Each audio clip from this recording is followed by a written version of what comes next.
मुजफ्फरनगर बंधुआ मजदूर कांड। क्या 21वीं सदी का भारत आधुनिक गुलामी को स्वीकार कर चुका है? जय सिया राम, भारत माता की जय, वंदे मातरम। मैं कुलदीप पांडे, प्रदेश अध्यक्ष अखिल भारतीय जनसंघ। प्रिय साथियों, आज मैं किसी राजनीतिक दल की नहीं बल्कि इंसानियत की बात करने आया हूं।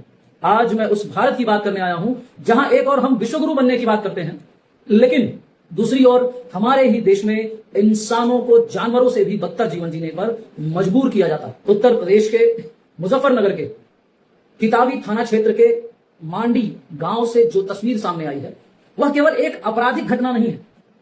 यदि जांच सामने आए, आरोप सिद्ध होते हैं, तो यह आधुनिक भारत के माथे पर ऐसा कलंक है जिसे मिटाना आसान नहीं होगा। बताइए, क्या किसी लोकतांत्रिक देश में इंसानों को 1.5 साल तक बंधक बनाकर रखा जा सकता है? क्या किसी सभ्य समाज में लोगों से 20-20 घंटे काम कराया जा सकता है?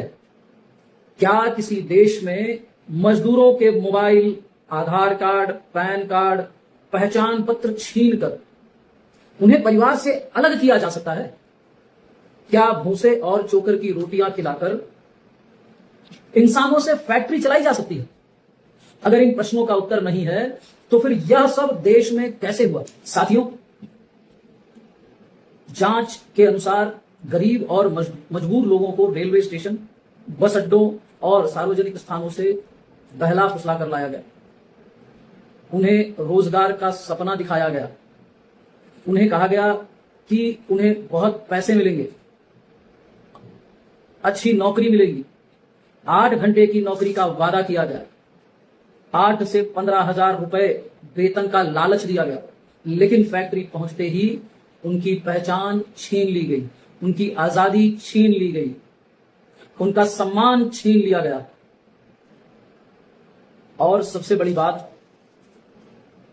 उनका इंसान होने का अधिकार छीन लिया गया। तो यह केवल बंधुआ मजदूरी नहीं है।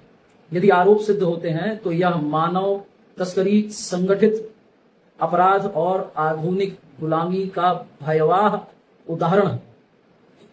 और सबसे बड़ा प्रश्न, वह फैक्ट्री वर्षों से चल रही थी, किसी के नजर में अभी तक नहीं आई। यदि पीड़ितों के बयान सही हैं तो लोग लंबे समय से वहां बंधक बनाकर रखे गए, तो श्रम विभाग कहां था? उसके अधिकारी कहां थे? स्थानीय प्रशासन कहां था?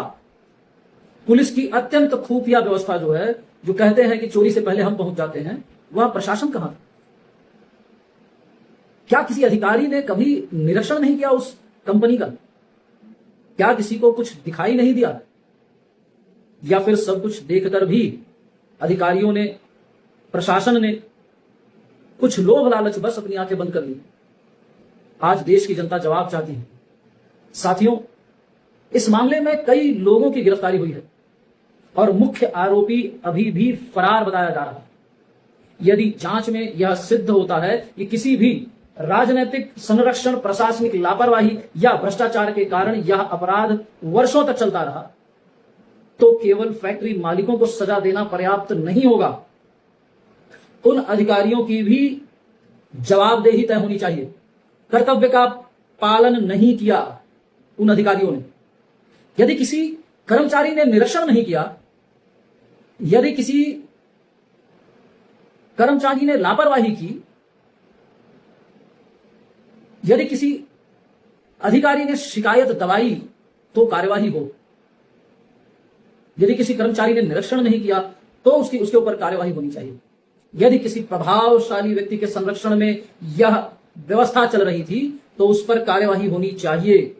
यदि किसी राजनीतिक व्यक्ति ने अपराधियों को बचाया तो उस पर भी कानूनी कार्यवाही होनी चाहिए, और समान रूप से उन सुसंगित धाराओं पर उनका भी नाम, उनके खिलाफ FIR दर्ज होनी चाहिए।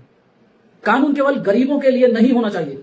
कानून सत्ता और पैसे वालों पर भी उतना ही कठोर से लागू होना चाहिए। साथियों, एक और अत्यंत गंभीर आरोप सामने आया है कि प्रताड़ना के कारण एक नेपाली मजदूर की मृत्यु हुई और उसके शव को ठिकाने लगाने की बात पीड़ितों ने कहा। मतलब उसके शव को, पीड़ितों ने बताया कि उसके शव को बोरे में बांधकर उसे ठिकाने लगा दिया गया।